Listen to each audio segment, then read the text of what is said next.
আপনারা ফালতু ঝামেলা করবেন না। আমার কাছে কোর্টের অর্ডার শিট আছে। আজকের মধ্যে আপনাদের খেয়ে বস্তি খালি করতে হবে।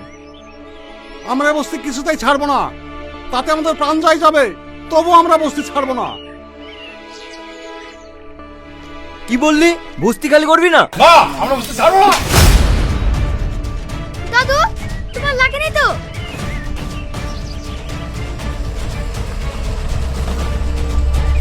ওই তো এমএলএ সাহেব চলে এসেছে, আর কোনো ভয় নেই।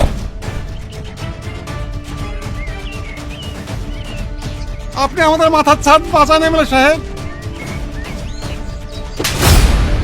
এই বস্তি সবাই আমার বাপ মা ভাই বোনের মতো, ওদের গায়ে হাত তুলে সাহস কোথায় পেলি? এদের মাথায় বুদ্ধি শুদ্ধি বলে কিছুই নেই। কখন কোথায় কি করতে হয় এরা কিছুই জানে না। আপনি? হ্যাঁ, আমি প্রমোটার আজিজ মল্লিক। এই বস্তি থেকে নজর সরান মিস্টার প্রমোটার। আমার পরিবারের ওপর নজর কিন্তু আমি সহ্য করব না। তুমি আমাদেরকে বাঁচাও বাবা। কোনো চিন্তা নেই চাচিমা, আপনাদের ছেলে আমি আছি আপনাদের পাশে। আমার কাছে কিন্তু কোর্টের পারমিশন আছে এমএলএ সাহেব। ওসব জালি কাগজ অন্য কোথাও গিয়ে দেখান, আমার এলাকায় না। এখান থেকে কেউ এক টুকরো মাটিও নিয়ে যেতে পারবে না, এটা আমার প্রতিশ্রুতি।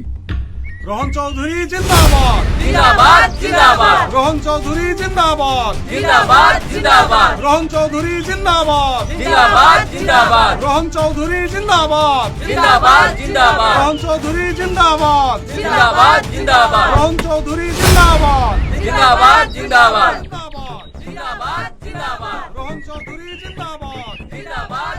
স্যার, রোহন চৌধুরী প্রমোটার সাহেব আপনার সাথে কথা বলতে চাই। রোহন চৌধুরী জিন্দাবাদ। রোহন চৌধুরী জিন্দাবাদ। বস্তির ওই জায়গাটা আমার প্রজেক্টের জন্য একদম পারফেক্ট, কিন্তু আমি যতদূর জানি আপনি ঘুষ টুস নেওয়া একদমই পছন্দ। কত দেবেন? হ্যাঁ, এতগুলো মানুষের জীবন কত টাকার বিনিময়ে চাইছেন? হ্যাঁ, কত টাকা চাই আপনার? 10 কোটি, 20 কোটি, 25, 50? 50 কোটি টাকা। ঠিক আছে, ডিল ফাইনাল। জিন্দাবাদ। ক্যাশ পৌঁছানোর পর। রোহন চৌধুরী জিন্দাবাদ। রোহন চৌধুরী জিন্দাবাদ। রোহন চৌধুরী জিন্দাবাদ। রোহন চৌধুরী জিন্দাবাদ। রোহন চৌধুরী জিন্দাবাদ। রোহন চৌধুরী জিন্দাবাদ।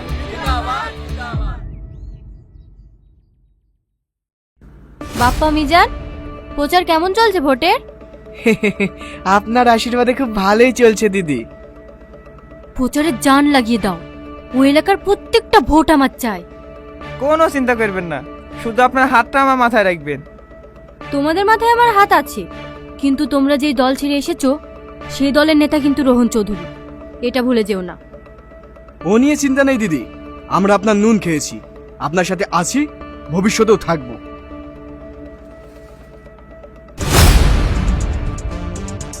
বসো বসো। আরে মিজান বাবু, সব ভালো তো? হ্যাঁ, আজ হঠাৎ আমার বাড়িতে? এই দিক দিয়েই যাচ্ছিলাম, ভাবলাম আমার প্রিয় বন্ধুর মুখগুলো একবার দেখে যাই। কি বলতেছেন বলেন। তোমার বউ মন্দির থেকে বাড়ি ফিরেছে? আর হ্যাঁ, ছেলের স্কুলে একবার ফোন করে খোঁজ নিয়ে নিও। হ্যালো, আরে বাপ্পা, কলকাতায় তোর একটা ফ্ল্যাট আছে না, যেখানে তুই প্রতি রবিবারে কাজের বাহানায় মেয়েদের নিয়ে ফুর্তি করতে যাস? একদম উল্টোপাল্টা কথা বলবেন না, আমি একজন সৎ নেতা। দেখ তো, এটা তুই কি না? এই ভিডিও আপনি কোথায় পেলেন? এরকম অনেক ভিডিও আছে আমার কাছে, যেগুলো সোশ্যাল মিডিয়ায় আপলোড দিলে তুই অনেক লাইক পাবি। এইরকম করবেন না দাদা, আপনি বারণ করলে আমি ভোটেই দাঁড়াবো না। আমাকে ক্ষমা করে দেন, আমাকে ক্ষমা করে দেন। আমি আর দল বদল করবো না দাদা, এবারকে মতন ক্ষমা করে দেন, সারা জীবনের মতন আমরা পায়ের তলে পড়ে থাকবো। উত্তর বাচ্চা, তোরা আমার সাথে নিমখারামি করছিস? দেখো সাথী দেখো, তুমি কাদের ভরসা এত লাভাচ্ছিলে? এক মাগে শীত যায় না রোহান, সময় আমারও আসবে।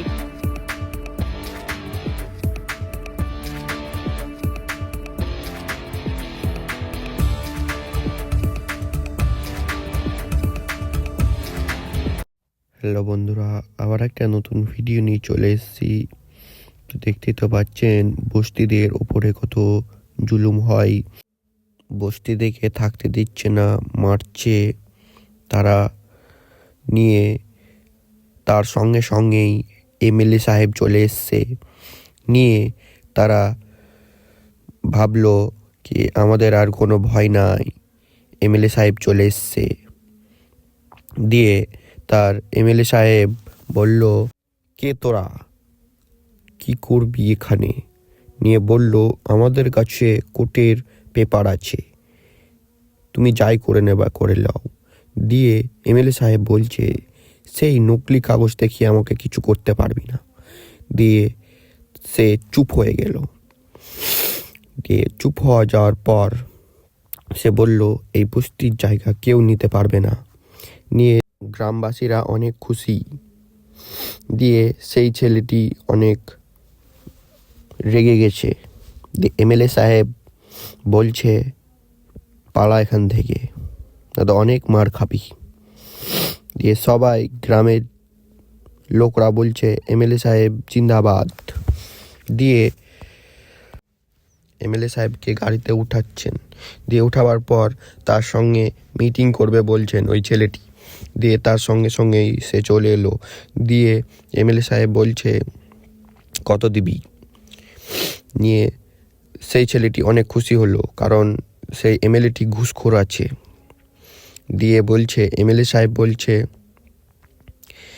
50 কোটি নিব, তারপরে আমি এই জায়গাতেই দিব।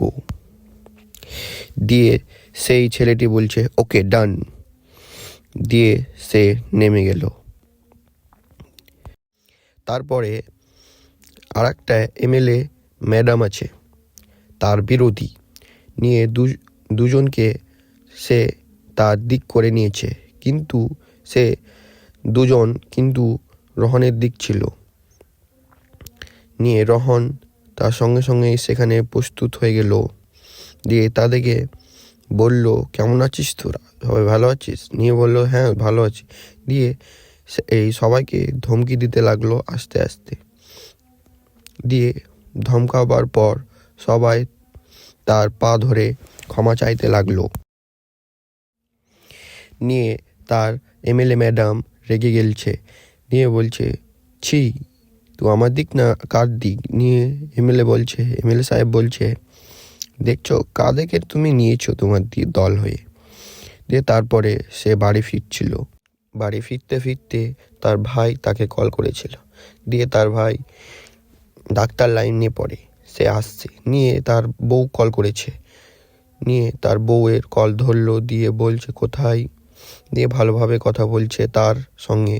নিয়ে সে তার বউ কিন্তু ভালো না, তার বউ গুন্ডা লাগিয়ে রেখেছে সেই এমএলএ সাহেবকে মারার জন্য। কারণ এমএলএ যেহেতু মারা যায়, তো তার বউ এমএলএ হয়ে যাবে, তাই। নিয়ে গাড়ি পাংচার হয়ে গেছে।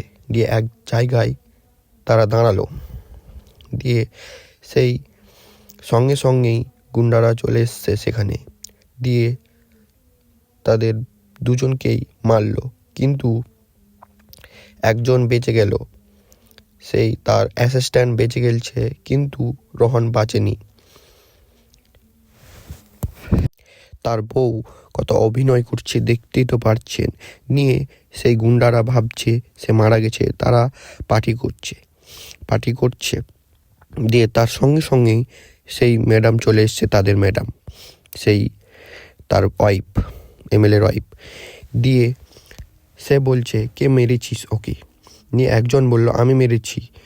নিয়ে তার সঙ্গে সঙ্গে তার হাতে গুলি চালিয়ে দিল। দিয়ে, তোরা মেরেছিস না কি করেছিস? নিয়ে তারপরের দিন তার বউ অনেক অভিনয় করছে। দিয়ে সে কিন্তু তার অ্যাসিস্ট্যান্ট বলল কি তার মাথায় আঘাত লেগেছে, তাই কিছু বুঝতে পারবে না। নিয়ে যিনারা মারছিল তাদের মধ্যে একজনকে পেয়ে নিয়েছে, গুন্ডাকে। দিয়ে তার বউ ভয় খেয়ে গেছে। দিয়ে তার বউ এসে সে বন্ধুকে শ্যুট করে দিল সেই ছেলেটাকে। নিয়ে অভিনয় করতে লাগলো কি হাজবেন্ডকে কেউ মারবে, আমি সহ্য করতে পারবো না। দিয়ে শ্যুট করার পরে সে বেঁচে গেল, তার ওয়াইফ। দিয়ে নি বলল, কিন্তু এই ছেলেটি রহন না, এমএলএ না, এমএলএর ভাই। দিয়ে তার বউ গেল বাইরে নিয়ে, সবাই আর একজনের সঙ্গে হাত মেলাচ্ছেন, কারণ সেটি তার বউ কত অভিনয় করছে দেখতেই তো পারছেন। নিয়ে সেই গুন্ডারা ভাবছে সে মারা গেছে, তারা পার্টি করছে। দিয়ে তার সঙ্গে সঙ্গেই সেই ম্যাডাম চলে এসছে, তাদের ম্যাডাম, সেই তার ওয়াইফ, এমএলএর ওয়াইফ। দিয়ে সে বলছে, কে মেরেছিস ওকে? নিয়ে একজন বলল, আমি মেরেছি। নিয়ে তার সঙ্গে সঙ্গে তার হাতে গুলি চালিয়ে দিল। দিয়ে, তোরা মেরেছিস না কি করেছিস? নিয়ে তারপরের দিন তার বউ অনেক অভিনয় করছে। দিয়ে সে কিন্তু, কে তোরা, কি করবি এখানে? নিয়ে বলল, আমাদের কাছে কোর্টের পেপার আছে, তুমি যাই করে নেবা করে নাও। দিয়ে এমএলএ সাহেব বলছে, সেই নকলি কাগজ দেখিয়ে আমাকে কিছু করতে পারবি না। দিয়ে সে চুপ হয়ে গেল। দিয়ে চুপ হওয়া যাওয়ার পর সে বলল, এই বস্তির জায়গা কেউ নিতে পারবে না। নিয়ে সে মেয়েটি ভেবেছিল তার বার্থডের দিনে তাকে সারপ্রাইজ দেবে, কিন্তু সেটা হলো না, কারণ রহন তো আগেই মরে গেছে। এটা রহনের ভাই। রহন বলছে কি, তুই আমার ভাইকে মেরেছিস, তোকে আমি ক্ষমা করব না। তো গাইজ, এই পর্যন্ত ভিডিও ভালো লাগে থাকলে সাবস্ক্রাইব, লাইক, শেয়ার, কমেন্ট করে দেবেন।